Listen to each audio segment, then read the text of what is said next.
Hello and thanks for watching. This is Joshua Gonzalez here at McLaren Scottsdale. I wanted to make you a quick video just kind of going over the new features of your 720s Coupe, show you how to operate everything, get you familiar with it, and kind of just go over some of the cool options that come on this beautiful vehicle. So without further ado, I'll let the car do most of the talking and flip this camera around. So we will start here in the interior of this beautiful 720s. Now, one thing I really love about the McLaren is there are no buttons on the steering wheel. I know it makes it easy for you to control your audio and all that when the buttons are here, but when you're actually having fun and driving it in a performance manner, you're always hitting your buttons on the steering wheel and just causing random things in the radio, your tracks to change and all that. There's none of that. It's very simple and performance oriented on the McLaren here.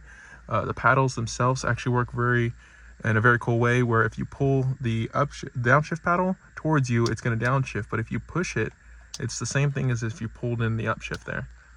So as you can see, they are connected. So you can use one hand to up and downshift the car if you wanted to, or just push on this for an upshift and pull for a downshift, however you want to do that. It makes a really cool way. You can drive it how you want to. Just a feature that I really like on this 720s here. Now we'll start from the driver's side door with all the buttons and controls. First, if you pull the door handle here and push up, once you hear a click, the door goes up, and then you can grab here, pull it straight back down. Very simple to use. That's going to wake the car up as if you just hopped in the car there. Screen opens up, gives you this welcome sequence. You do have your door window controls here. You have your driver's side and passenger side. Of course, the car has to be on, which we'll go ahead and turn that on with the start button here. One touch down. Same thing for back up. Now, these buttons over here are your front trunk or front popper. You hit that right there, it's going to open the front trunk for you. This will lock all the doors. This controls the screen in front of you. That does have a fold away function. It also goes in this function if you are in track mode. It makes it very simplistic. You have your RPMs, your miles per hour, and your gear indicator. This one's letting me know we're in neutral, but it will go into manual and show first, second, third, and so forth. Hit this again, it's going to pop right back out. That gives you a little bit more information here, and those screens are adjustable with these stalks we'll get to in a second. Parking brake is down here. Hold the brake, pull it towards you to set it on, push it away to set it off, and you can see that's going to show over here. There you go. Now this is your light switches here. You have your fog lights in the middle, and then you have automatic, and then your light functions there. Turn them all the way over to turn it off, but we'll go ahead and leave it in auto. Now this blinker here, left, right, very simple to most cars. You also have your high beams if you pull them towards you there. Set them on like that to keep the high beams on. This stalk right here controls the screen. You can cycle through the different menus there, such as music, phone. There's a little 720s for vehicle status. And you can see the next menu down there for navigation when I'm in trip, so you know what's coming next if you keep going down. And then if you push it to the bottom, it does the same in reverse and cycles the other way. You can push the end of the stalk, and what that's going to do is use the voice guided features. So if you want to talk to it, so it's call whoever on your phone if it's connected, it's multifunction there. But that's where that button is. Push away from you to cancel, and push towards you to open up that screen, and then you can go through here back and forth. So there you go. And then on this side here, you do have your windshield wipers. You can see there's fast, slow, auto, off, and then a one swipe all the way down. This last stalk over here is your cruise control with your front axle lift at the end of it. You hit that with the engines on, it will bring the front lift up. Go ahead and start the engine and show you that.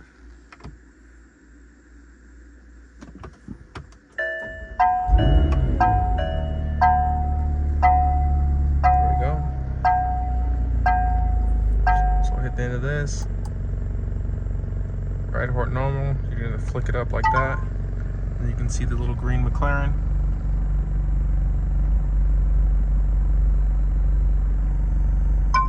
There we go, all the way up, and then push back down.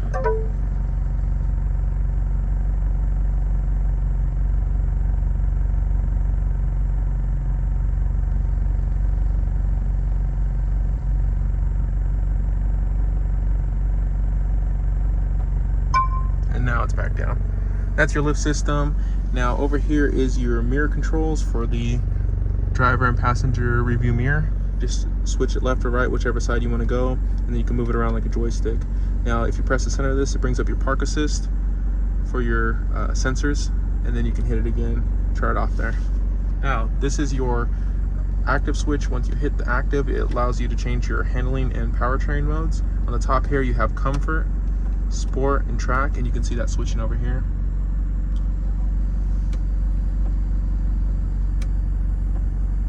There we go. Same thing for your powertrain, comfort, sport, and track. In the middle of these, you do have your manual shift. If you want to lock it into a manual mode and use the paddles, you can also just grab the paddles. As you can see, it goes once for auto, hit again, now it's auto manual, and you can control it that way easily. We're going to put it back in neutral. And then this is your traction control. Now, if we turn this off, you can actually use the variable drift control in this vehicle in the center console, which we'll go over next. So FM radio up here, if music was playing, your phone info would be right here, and then you have your variable drift control. With traction control off, it allows you to adjust the amount of slip angle that the vehicle will let you get on a track environment. So you can dial it forward and back, and it lets you kind of drift it out to a certain point and kind of catches you, makes you look like a racing driver. Really cool feature to have. Now, hit this at any point to go back to the home button. You have your radio tab, you have your navigation, which I'll bring up here. And then you have your phone tab, your climate control with your racing driver as your kind of mascot for the car there. And then you have your mute button and your media if you want to do Bluetooth. Hit that to go to home again. There's your start stop button. Looks like a piece of jewelry, really beautiful. You can go into drive by hitting this here or pulling the paddle, put you into first gear, put it back into neutral here, and then you have your reverse with the backup camera. Pop it back into neutral there. You have your hazards there and your launch control down here. Over on the passenger side, you do have a window switch as well as a door popper. And then there is a mechanical one. If you want to unclip this, you can pull that and it will open the door as well in emergency. Pop that door open for you. Now the seat controls are going to be different depending on what seat option yours has. This one, you have the power up, power down, and then manual sliding back and forth. But it's actually a very comfortable seat. I'm about 6'4", 250 pounds, and I fit well in this vehicle. It's actually really, really comfortable. That's about all the buttons on the interior here. I'll go ahead and step on the outside and show you the front and walk around the exterior of the vehicle. On this active panel, there are two buttons that I glanced over but didn't show you what they did. This is your auto start stop button here, and then you have your active arrow. If you have it in active, you can hit the aerodynamics button there, and it will bring the wing up and down as you want. It will light up to show you that it's up, and then it will go away once it's down. Just wanted to cover those two buttons as I moved past them earlier without explaining.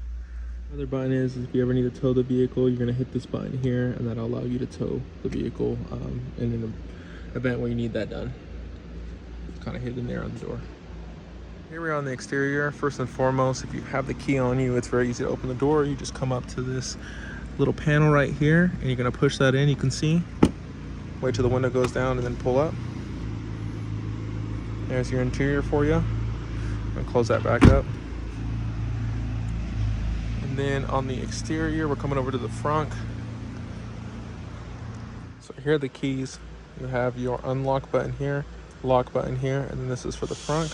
Press and hold that. It's going to pop the front for us. Put this back in my pocket really quick. Here's the front of the vehicle. There is no glove box on the car, so you do have this, which is a good place to keep your documents. This is the wireless charger. Here's the original manual, and then here's a tire inflator kit. When you're not using the vehicle, you'll use the tender here, plug it in right here, and then to a 12 volt, and that'll go ahead and keep the vehicle charged when not in use. Close this back up. Just push down on the badge, keep some fingerprints off the paint. Walk around the vehicle itself.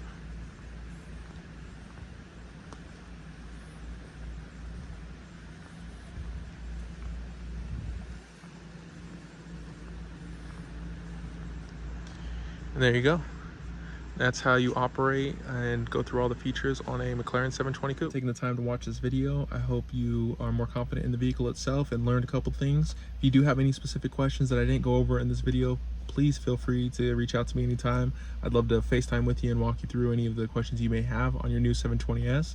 Other than that, congrats on the new vehicle.